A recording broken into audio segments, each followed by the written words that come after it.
This is part 2 of Whip, Hammer, and Cross, the sermon that we did several years ago, back in 2001 on an Easter Sunday. And so, enjoy part 2. My Jesus. That's my God. That's my Savior. That's the one that gave it all for me. I said, Lord, I want to go deeper. Let's see more. Let's see more. In the pages of this book, I started to walk and I saw where they apprehended Jesus.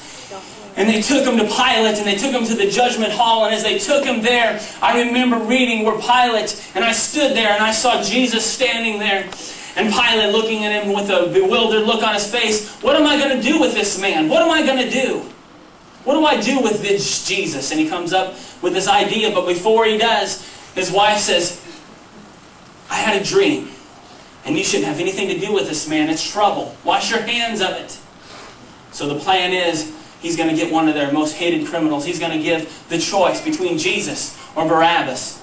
And Barabbas is a criminal of the day. Barabbas is the Timothy McVeigh. He's hated amongst the people. They didn't want him. They wouldn't want him. Surely Pilate thought they wouldn't want Barabbas to be free. They'll take this Jesus. I don't want to have anything to do with him. And when he's presented up there in front of the multitudes, one person says, "Crucify Jesus."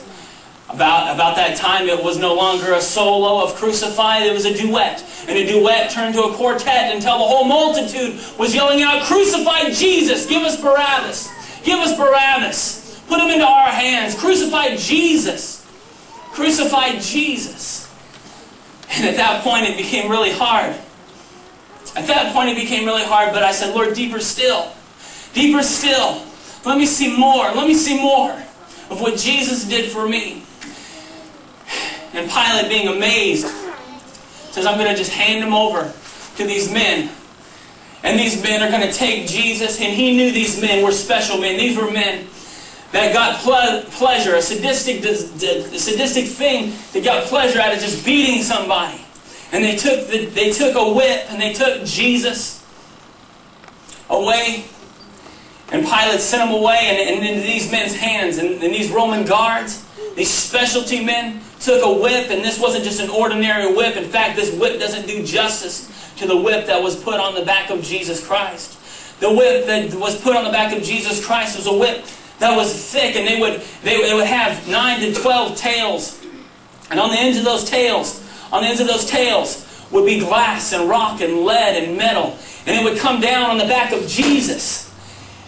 And before they would actually hit him, they'd actually dip it in water to make it heavier, and so it would slam down on the back and rip his flesh off. Rip his flesh off. And Pilate put him into these men's hand because he thought, I won't have to deal with them, because by the time these men get through with Jesus, there won't be anything left. I won't have to deal with him anymore, because no one survives this. No one can deal with the fact that they pulled the beard out of his face, spit on him, and beat him.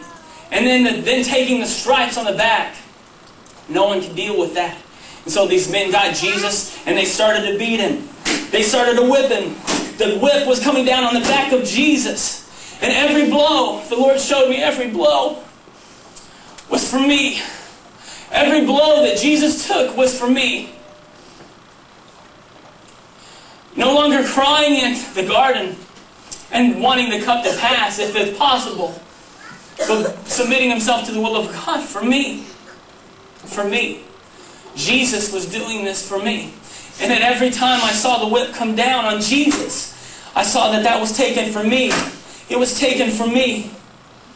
And those men, those hateful men, taking my Savior, mocking him. One of them says, if he's really a king like they say, he needs a crown. And they put the whip down, and one man goes over and makes a crown out of thorns. And I could see him swearing at himself as he cuts himself, this little nick he might have got on his hands.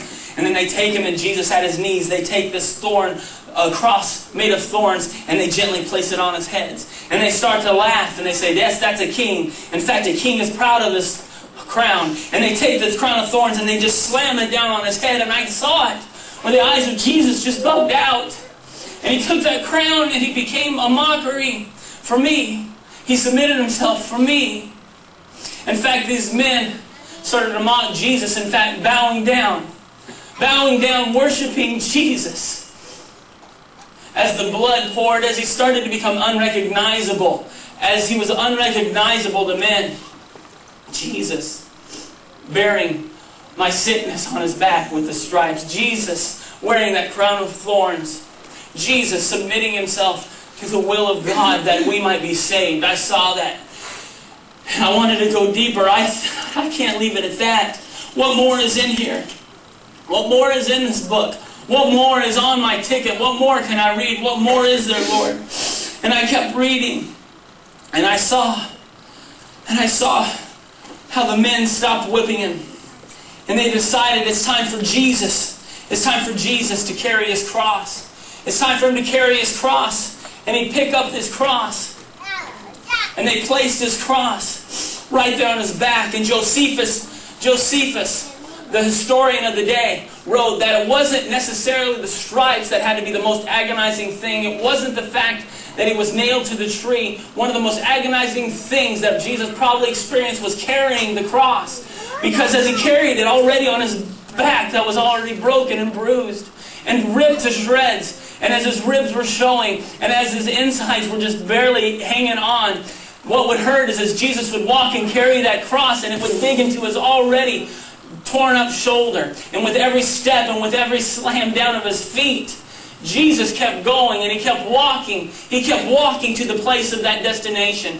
But he didn't stop. He kept walking. And at any time, he could have called out for God to stop it. He could have called out for angels to stop it where it's at. But he kept going through the pain.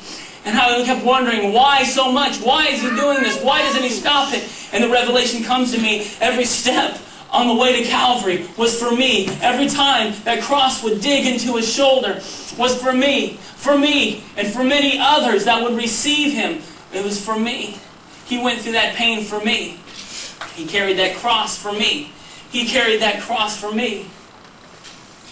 I looked and I saw that Calvary, and I started to think how Jesus would have felt. How Jesus felt as he stood up there, and that hill, that Golgotha, the hill of the skulls. They call it the place of the skulls because it was so ugly. And many people will read and they'll tell you how ugly that place was. But at that moment on my trip, I saw that hill called the skull. I saw Golgotha. And it wasn't ugly. It wasn't ugly. It was one of the most beautiful things I've ever seen. It was one of the most beautiful things I've ever seen because my sin was taken to that mountain, to that hill. My sin was taken there with Jesus. And it was taken care of with Jesus. That wasn't ugly at that moment. That wasn't ugly. It was real and it was beautiful. It was one of the most beautiful things I'd ever set my eyes on. And one of the most beautiful things I'd set my eyes on. And I saw Jesus at the top of that mountain, at the top of that hill. And he saw and he could see Jerusalem. He could see the city that was persecuting him, the one that he came to save. No longer were the multitudes there crying out to be fed and to be taught. No longer were there the multitudes crying out to be healed. There wasn't the big multitudes at the time when Jesus was carrying this cross. They weren't there anymore. Jesus was alone, walking alone now. Jesus was walking alone. There was a few women that were crying, and as Jesus carried that cross on his back, he turns to them and says, "Women, don't weep for me, but weep for your sons and your daughters. Don't cry for me." Jesus did it all for me.